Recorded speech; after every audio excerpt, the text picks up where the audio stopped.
بسم اللہ الرحمن الرحیم۔ السلام علیکم ورحمۃ اللہ۔ میں ہوں آپ کا معالج حکیم محمد عاصم اور آپ کو اپنے یوٹیوب چینل راز شفا میں خوش آمدید کہتا ہوں۔ بچوں کا بستر پر پیشاب کرنا، آج اس مسئلے پر اس مرض پر آپ سے بات ہوگی، اور اس مرض کی وجہ سے مائیں بہت زیادہ پریشان رہتی ہیں، بہت زیادہ پریشانی کا باعث بنتا ہے کہ ایک تو جو چھوٹے بچے ہوتے ہیں، کم از کم جن کی عمر 5 سال تک ہوتی ہے، ان میں اس مرض کا آنا اور اس مرض کی وجہ سے والدین کا پریشان ہونا یہ تو ایک عام ہے۔ لیکن آج کل آپ یقین کریں، ہمارے پاس تقریباً 13، 14، 15 سال کے بچے بھی ایسے آ رہے ہیں جو بستر پر پیشاب کر دیتے ہیں، اور بستر پر پیشاب کرنے کی وجہ سے ظاہر ہے ایک تو والدین پریشان ہوں گے، بستر بھی خراب ہوگا، اور یہ جو بڑے بچوں میں بیماری ہے، خاص طور پر 13، 14، 12 سال کے بچوں میں یہ جو بیماری ہے یہ کافی پریشان کن ہوتی ہے۔ ایک تو بچہ جوان ہو رہا ہوتا ہے، اور دوسرا یہ جو پیشاب والا معاملہ ہے یہ کافی زیادہ پریشان کن ہے کہ بعض اوقات ایسا ہوتا ہے، ہم جب بڑے بچوں سے پوچھتے ہیں تو وہ کہتے ہیں جی ہمیں ایسا لگ رہا ہوتا ہے کہ ہم واش روم میں گئے ہیں اور واش روم میں بیٹھ کر پیشاب کر رہے ہوتے ہیں۔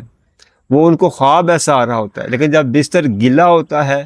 تو اس وقت انہیں جب آنکھ کھلتی ہے تو اس وقت محسوس ہوتا ہے کہ یہ جو مسئلہ ہے یہ خواب ہے، بستر پر ہم جو پیشاب ہے وہ بستر پر ہو رہا ہوتا ہے۔ یہ کامن سا مسئلہ ہے،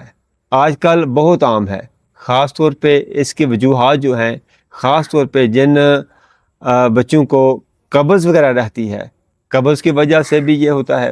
اور اس کے علاوہ اس کے پیچھے بعض اوقات خاندانی ہسٹری بھی ہوتی ہے، جن کے والدین کو یہ مسئلہ ہوتا ہے بچپن میں ان بچوں کو یہ اکثر ہو جاتا ہے، ضروری نہیں لیکن اکثر ہو جاتا ہے۔ آج ہم اس کا علاج بتائیں گے، بہت ہی سادہ سی چند ایک چیزیں ہوں گی، تقریباً آپ کے گھر میں ہی ہوں گی، بہت ہی اچھا علاج ہوگا اس کا، بہت ایک زود اثر اور مؤثر علاج ہوگا الحمدللہ، کیونکہ اس کا علاج تقریباً جو ہمارے پاس مریض آتے ہیں وہ 3، 4 سال، 5 سال ہو چکے ہوتے ہیں میڈیسن کھائے ہوئے، مسلسل میڈیسن کھا رہے بچے میڈیسن کھا رہے ہوتے ہیں، اس سے بھی آرام نہیں آتا، اور بچے بیچارے تنگ آ جاتے ہیں میڈیسن کھا کے، اور والدین بھی مجبور ہوتے ہیں، والدین بھی ان کی اس حرکت کی وجہ سے، اس عادت کی وجہ سے پریشان رہتے ہیں۔ تو آئیے علاج کی طرف، 2 یا 3 علاج بتائیں گے ہم آپ کو، بہت ہی سادے سے ہوں گے، عام سی چیزیں ہوں گی، آسانی سے گھر میں میسر ہوں گی۔ سب سے پہلا جو نسخہ ہے وہ بہت اچھا ہے، ہم بہت زیادہ استعمال کرواتے ہیں مریضوں کو۔ ایک تو یہ ہے، 3 چیزیں ہیں اس میں، ایک آملہ خشک ہے، زیرہ سفید ہے، اور کشنیز خشک ہے، سوکھا دھنیا جسے کہتے ہیں۔ تینوں چیزیں ہم وزن لے لیں، آملہ خشک، کشنیز خشک اور زیرہ سفید، تینوں چیزیں آپ ہم وزن لے لیں، برابر وزن لے کر ان کو پیس کر رکھ لیں، اور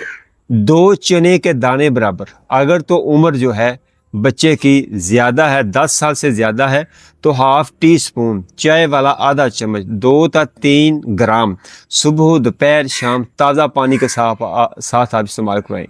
اگر بچے کی عمر 6، 7 سال یا 5 سال ہے تو اس کے لیے صرف 1 چنا یا 2 چنے کے دانے کے برابر آپ صبح، دوپہر، شام استعمال کریں، یہ لازمی استعمال کریں۔ ایک تو علاج یہ ہو گیا، اس کے ساتھ آپ کوشش کریں کہ بچے کو قبض نہ ہونے دیں،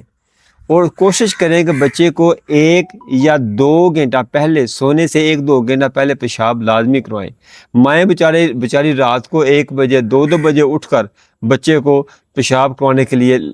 لے جاتی ہیں، اتنی یہ ذمہ داری ہوتی ہے۔ بہرحال دوسرا جو نسخہ ہے وہ عام سا نسخہ ہے، آپ نے سفید تل لینے ہیں، ان کو پیس لیں۔ رات سوتے وقت ہاف ٹی اسپون چائے والا آدھا چمچ تھوڑا سا شہد لے لیں۔ اگر چھوٹی مکھی کا شہد مل جائے تو بہتر ہے، نہیں تو جو بھی شہد مہیا ہو،